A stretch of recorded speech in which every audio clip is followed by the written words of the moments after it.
Hello, everyone, and a special hello to the family and friends of Michael Scott Amerson. My name is Matthew Jackson. I was a friend of Scott Amerson for a period of time, and I'd like to say a few words about him. And I would like people to remember Scott Amerson as I remember him. Now, from 1984, excuse me, I got a little visitor here. He wants to participate in the eulogy here. From 1984 to 1992, I was a pro-life activist. And I met Scott sometime in 1986 at an abortion mill. And I think it was Planned Parenthood in particular, but we were picketing and protesting there. And also we were pleading with the pre-abortive mothers and asking them to have mercy on their babies and not have their babies killed that day. And at any rate, that's where I met Scott, is in pro-life activism, okay? A few Saturdays later, I discovered that he had a wife, and a few Saturdays after that, we discovered that she was pregnant, and I met his wife, Kathy, at the time, and found out that her due date was mid-July.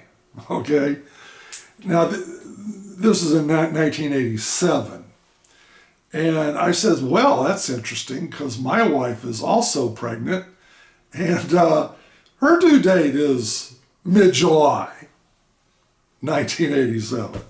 Oh, what a coincidence. And so Scott and I became friends beyond just doing pro-life stuff. You know, we would go to each other's house and visit, and we would talk on the phone a lot. And come to find out, they had the same OB doctor that we had. So the same doctor that delivered Holly was the same doctor that delivered Naomi, my daughter. Holly was born on Friday, July 17th. And right after Holly was born, Kathy called us and said, hey, we got a girl. I go, we go, great, yeah.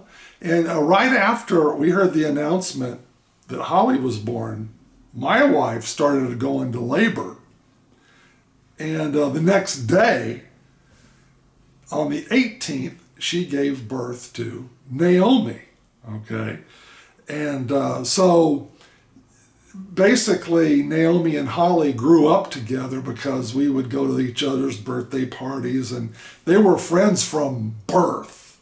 So that's how Scott and I met, is through pro-life activism. Then we had a common, we had something in common because we had two kids being born a day apart.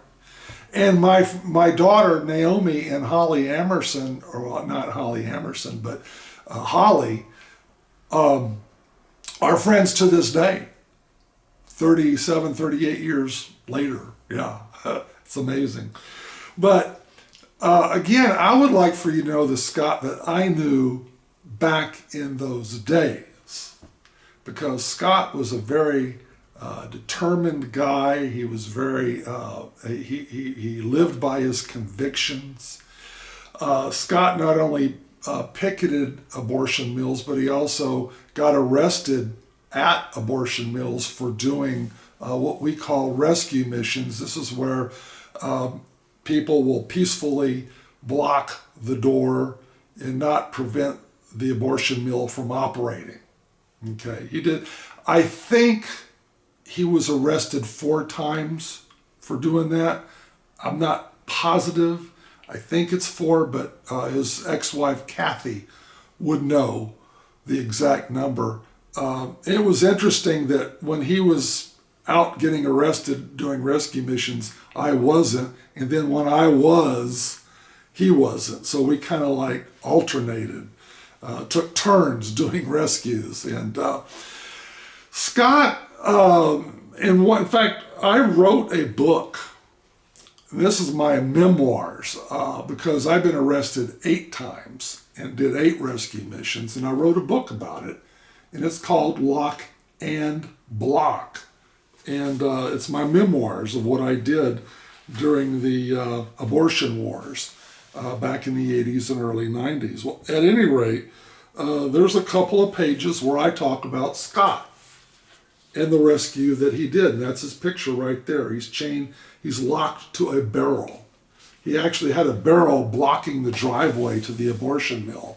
And he locked himself, or had himself locked to the barrel to prevent cars from driving in. Okay, so this is the kind of man you're dealing with here. Now, look, whether you agree or disagree with the cause that Michael Scott Amerson participated in, he was willing to put his personal safety at risk and his personal fortunes at risk for a cause that he believed in. And for that alone, he deserves your respect. Okay? Now, I remember I went to the court. Now, he did not settle out of court when he was arrested from doing this. He didn't accept any plea bargains. He wanted to go straight to trial. He was found guilty before a jury. And then during the sentencing phase, the prosecutor, the DA, wanted to see if he was contrite and showed any remorse for what he did. And Scott was nails on the witness stand. He said, "I'm not sorry for what I did, and I'd do it again." That's how defiant he was. So this is the kind of man that I respect. Okay? This is the kind of man that I hope that you remember him by. That's the Michael Scott Amerson I want to remember. Anyway, thank you for watching, and God bless you, and have a good day.